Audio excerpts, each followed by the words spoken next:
Hello दोस्तों, नमस्कार। मैं हूं आपका दोस्त रमेश और मैं आपका स्वागत करता हूं स्कॉलर्स स्कूल के यूट्यूब चैनल में। आइए पतंजलि योग सूत्र का जो सीरीज चल रहा है उसमें आज हम लोग देखेंगे समाधिपाद का 8वां सूत्र, जो कि बहुत ही हमें ज्ञानवर्धक लगेगा। इसको समझने में बहुत ही आसान सा सूत्र है और इतना इसके अंदर इसके जो व्याख्या है, सूत्र छोटा सा है लेकिन इसका जो ज्ञान है, इसका जो मैसेज है बहुत बड़ा है। आइए देखते हैं 8वां सूत्र क्या कहता है। विपर्ययो मिथ्या ज्ञान मत द्रुप प्रतिष्ठम। जो वस्तु के स्वरूप में प्रतिष्ठित नहीं है ऐसा मिथ्या ज्ञान विपर्यय है। किसी भी वस्तु के असली रूप को न समझकर उसे दूसरी ही वस्तु समझ लेना, यह विपरीत ज्ञान ही विपर्यय वृत्ति है। कई बार हमारे जीवन में भी ऐसी स्थिति आ जाती है कि हमें जो समझना चाहिए वो नहीं समझते हैं, बल्कि कुछ अलग ही समझ लेते हैं उसे, और यहीं से हमारे अंदर द्वंद्व के भाव उत्पन्न होने लगते हैं। यह विपरीत ज्ञान ही विपर्यय वृत्ति है।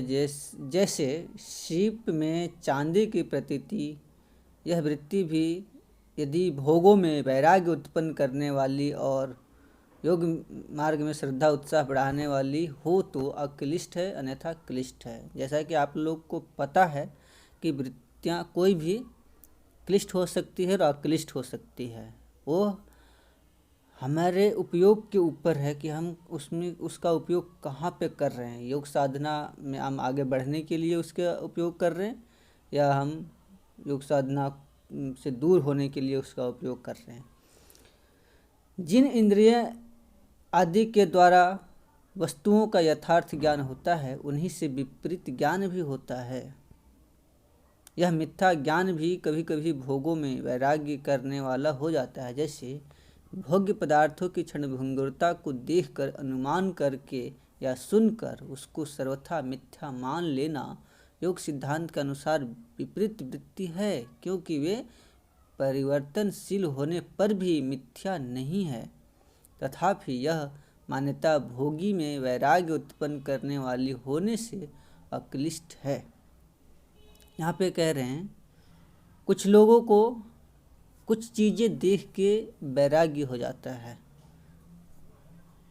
आप जनरली देख लीजिए, अगर आपको एक ही चीज़ खाने को दिया जाए बार बार तो उससे आपका मन उब जाएगा और आप उसे खाना पसंद नहीं करेंगे। एक तरह से वैराग्य उत्पन्न हो जाएगा उससे आपको।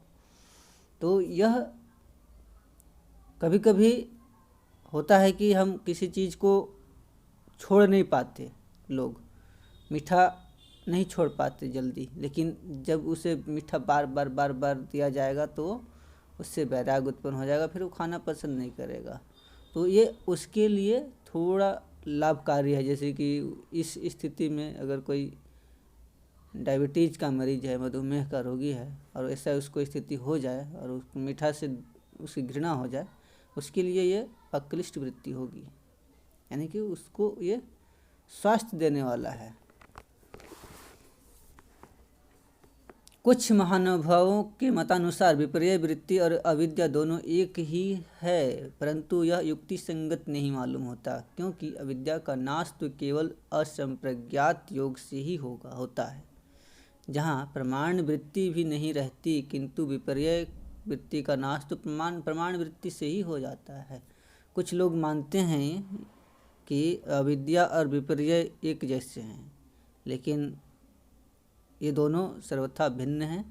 अविद्या का नाश बहुत अंतिम में होता है, जहाँ हम पूरे संस्कारों को नष्ट कर पाते हैं तभी उसका समूल नाश हो पाएगा।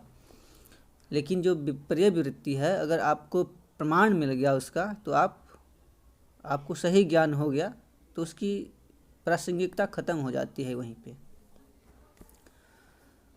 तो विपर्यय को जल्दी ख़त्म किया जा सकता है। मिथ्या ज्ञान को, जो ओरिजिनल ज्ञान है उससे।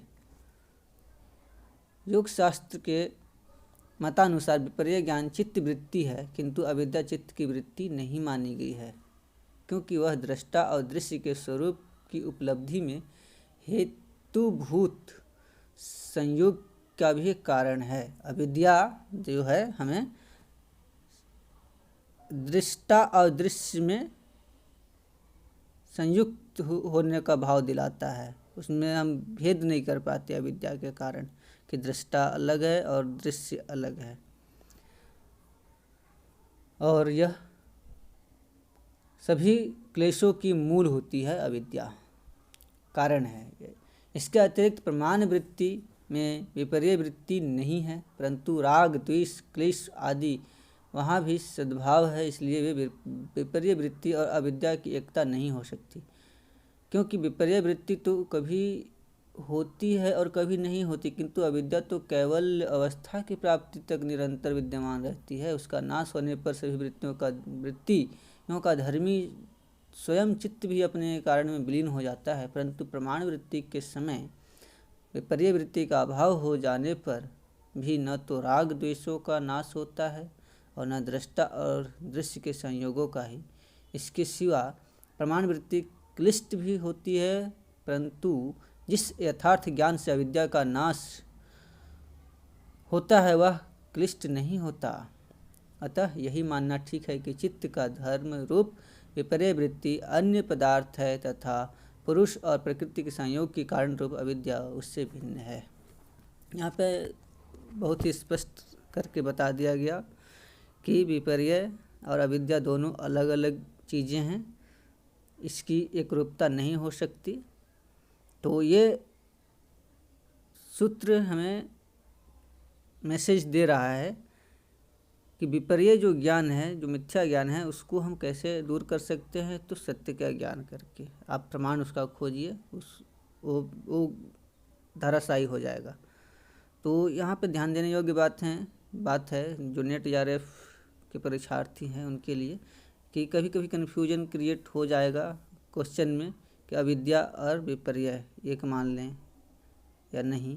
तो ये आपको स्पष्ट रूप से ध्यान रखना होगा कि ये दोनों अलग चीज़ें हैं, और विपर्य का जो नाश है हम सत्य का ज्ञान करके कर सकते हैं, लेकिन जो अविद्या का नाश है वो बिल्कुल सभी संस्कारों के नष्ट होने पर ही होता है इसका नाश। इसलिए बहुत ही सतर्कता से इस सूत्र को जान लें, समझ लें और मान लें। Thank you.